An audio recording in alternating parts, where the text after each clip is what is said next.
The Open Systems Interconnection (OSI) model is like a blueprint for network communication. Imagine it as a set of 7 distinct layers, each with a specific role to play. This model helps us understand how data travels from one computer to another, breaking down a complex process into manageable parts. Each layer interacts with the layers above and below it, passing data back and forth until it reaches its destination. Think of it like sending a letter. You write your message, application layer. Put it in an envelope and address it, presentation layer. Choose a delivery method like airmail, session layer. The post office sorts it, transport layer. It travels by plane, network layer. Gets delivered to the local post office, data link layer.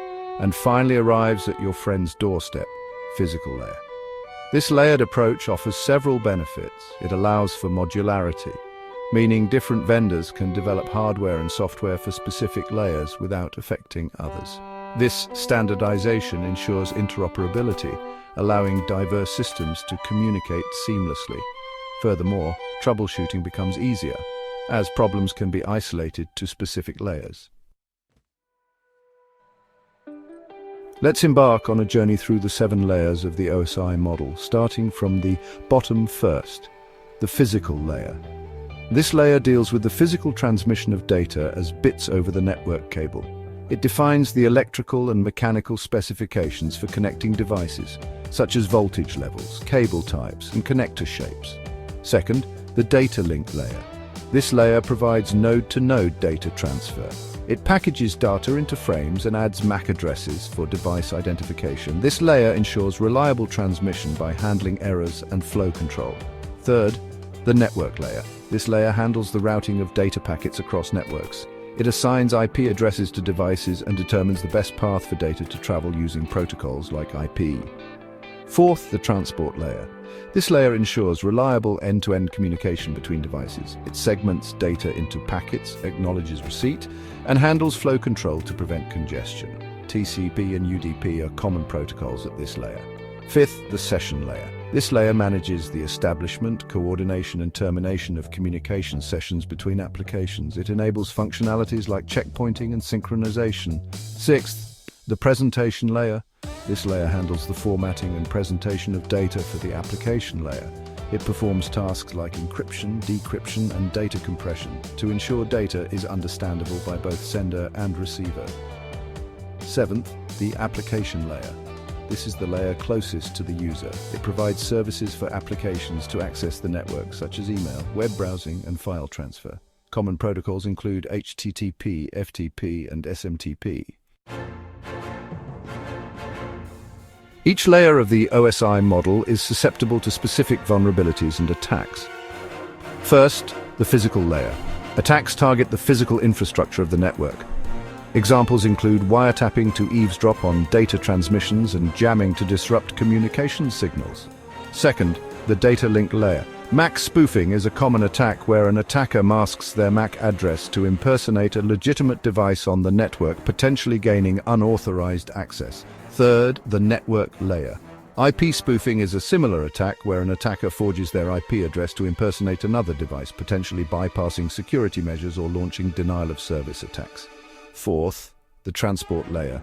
TCP SYN flood is a denial-of-service attack that exploits the TCP handshake process. Attackers flood a target with SYN requests, overwhelming it and preventing legitimate connections. Fifth, the session layer. Session hijacking occurs when an attacker takes over an existing session between 2 devices. This allows them to intercept and manipulate data being exchanged, potentially stealing sensitive information. Sixth, the presentation layer.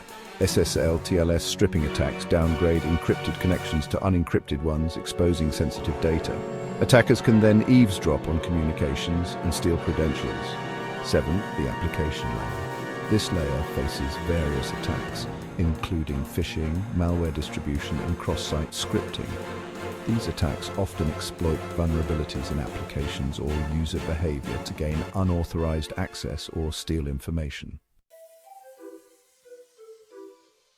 Implementing robust security measures at each layer is crucial for a comprehensive defense. First, the physical layer. Physical security measures like locked server rooms and surveillance cameras can deter physical attacks. Using fiber optic cables instead of copper wires makes eavesdropping significantly more difficult. Second, the data link layer. Port security features on network devices can prevent unauthorized devices from connecting. Regularly monitoring network traffic for suspicious activity can help detect MAC spoofing attempts. Third, the network layer. Firewalls act as barriers between networks, blocking unauthorized traffic based on configured rules. Intrusion detection and prevention systems, IDPS, can detect and block suspicious network activity, including IP spoofing attempts. Fourth, the transport layer. SYN cookies are a defense mechanism against SYN flood attacks. They use a cryptographic challenge response mechanism to verify the legitimacy of connection requests. Fifth, the session layer. Strong authentication mechanisms, such as multi-factor authentication, are crucial to prevent session hijacking. Regularly expiring session timeouts can also limit the impact of successful attacks. Sixth, the presentation layer. Using the latest versions of TLS/SSL protocols with strong cipher suites ensures secure encrypted connections. Regularly updating security certificates and disabling older, vulnerable protocols is essential. Seventh, the application layer. Web application firewalls, WAFs, protect web applications from attacks like cross-site scripting and SQL injection. Keeping software and applications updated with the latest security patches is crucial. Educating users about phishing attacks and safe browsing practices is also vital. By implementing a multi-layered security approach, organizations can effectively mitigate risks and protect their networks from a wide range of threats. Remember, security is an ongoing process requiring constant vigilance, adaptation, and a proactive approach to stay ahead of the evolving threat landscape.